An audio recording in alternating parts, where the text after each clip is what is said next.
I should have paid a lot more attention in college. I've been thinking about this for a while. Yeah. As far as writing goes. Okay. I think writing is the second best skill. Like being able, like truly communicate your words through writing, copywriting, blogs, and like get your point across and get someone to take action. Yeah. Yeah. I mean, that's sales too. Right. That's sales Yeah, to where I was like, bro, college is stupid. That shit's stupid. I mean, like I wasn't taking copywriting classes, but like I was a communications major and like we had to write a bunch of papers. I wish I would have taken seriously, like, of truly getting like a point across, proving it, calling like moving call to actions and stuff like that. Like being really very intentional someone, with the writing. Because like I can be the smart. This is a quote that a lot of people use. I can be the smartest person ever, but if I can't relay how smart I am to other people, it doesn't fucking matter. Bro, that's 100%. That's right. I struggle with that big time, and it's frustrating because you're just like, how do you not get it? Like, right? Yeah. And I've been listening to like a bunch, like I said, like This Week in Startups. I love the All In podcast, and then My First Million. You like My First Million too. Okay. And a lot of like, for whatever reason, a lot of these like CEOs of these big companies have like blogs that they write about. Like it looks nice. Yeah. Right. Of just like writing a blog, calling that what we're going through. This is how I handled it. Blah blah blah. And then I can use that for like my email copy. Right, because the more emails I send, the more money I make too. Okay. Right, and then I can build my list. And if Priscilla does a good job at blogging in a way. Yeah, he always posts something. Yeah, his little dinky emails that are like 2-minute reads. Well, not even that. It's like but you know what I mean. But like they're good reads. You know what I mean. So yeah, for sure. Right, to where that I wish I would have paid a lot more attention in college, so I'd have been a better writer and actually developed that skill. I mean, but hindsight's always 20/20. But I was like, well, it's just fucking stupid. Well, with college, like I mean, we can always say like, bro, you don't need to go to college. You know, stuff like that. But I think if you're intentional with what you're doing in college, and I think a lot of I feel like a lot of other races are very intentional with college because they're there. It's more of a specific knowledge that they're going for sometimes. That's why I think grad school is always dope. If you go to college and you don't go to grad school, you're wasting your time, in my personal opinion. Because the rest of the stuff is GE? Yeah, like it's like GE. And at this point, like a master's degree is what a bachelor's degree used to be. Right? Yeah, you're really going for your master's degree. Like you're really going. You go get a bachelor's degree, and it's like, okay, now what do you want to do with your life? Like, well, I want to be a teacher. Okay, you got to go get your master's. You need to go get. If you're gonna do how come I can't take that first, bro? What I go to school for 18 years for?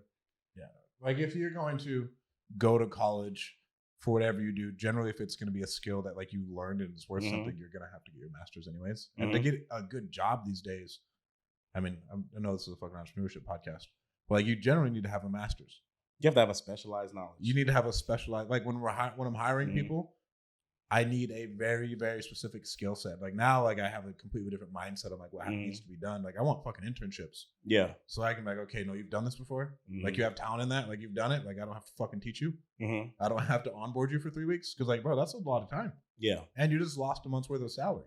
You know what's crazy is because when you go to college and you think about and you declare like your majors and stuff like that, you're declaring it based off of what you would like to do for a living in the sense of like, I want to go teach, or I want to, open a nutrition business, or, whatever, be an accountant or whatever that may be. And we're looking at it more of who would hire me, or what that money looks like based off of kind of what some of my interests are, and who would hire me with this, instead of looking at it as, like, this is what I like to do.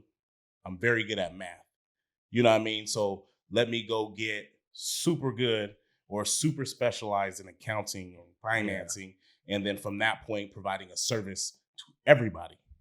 Not who would hire me, but I'm the best at this. And I have the specialized knowledge in this. And you can command the most dollars. You can command the most dollars instead of thinking who's going to hire you. Think about who can I provide this service to. Yeah. But one thing that baffles me is that like door-to-door salesmen who don't want to be entrepreneurs. That's fine. But they're entrepreneurs already, bro. Like you don't get fucking paid unless you go knock these doors. You might as well build something that brings you in some fucking money. Yeah, I'm not here to change their mind. Oh yeah, right? But like, if you good at it, sure. I was just like talking to some dudes, right, and like they just didn't want anything to do with like being an entrepreneur. It's scary.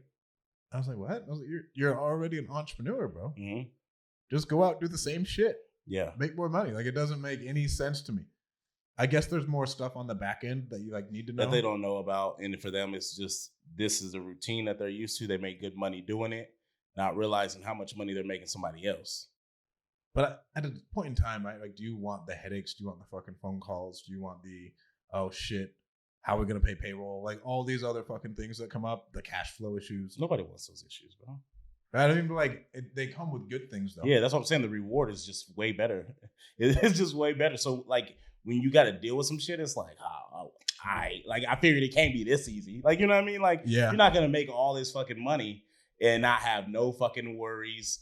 You know, that's what they said. Like, that's the difference. Like, that's why people don't own shit. That's why people aren't bosses, is because people don't like to take accountability. And in order to own some shit and to be your own boss, you have to be able to take accountability when shit doesn't go right. Right? Isn't that awful? It sucks ass. You know what I mean? Like, you're just like, fuck. It's like a quarterback, bro. Owning your own business is being a quarterback. The expectations for you is everything. Someone else does something wrong, fucking looks bad on you. Yeah, receiver runs the wrong fucking route, and you throw it. On you. You know what I mean? It's on you. They just see that it's your pick. It's not their job. They didn't see that the motherfucker tipped it up in the air, and then they got picked off. Like, that goes on my stat line. Yeah. But I can't go out there and throw them under the bus to the media saying, "Oh, this motherfucker wasn't making no calls." Right? You know what I mean? Like, you can't go out there and do that stuff. When he take accountability. That, like, right? When he did that, bro, blown up. Yeah. What? You're going to fucking throw him underneath the bus, blah, blah, blah. As a leader, if you don't take leadership, if you don't take ownership in your fuck ups, bro, it's all over. Yeah. It's all, you lose everybody. Yeah. You know, and who do you gain by taking ownership of something that's how you know you got a good team. When you take ownership of some shit that everyone knows wasn't on you, right? No one else knows outside of the room. No one else knows that it wasn't on you. But when you just take ownership of it, even though everyone knows that it was somebody else, like, your team fucks with you more. Yeah. And it's the same thing with the business, bro. You protect your team, bro, and they'll always protect you, and they'll always will serve for you. 100%.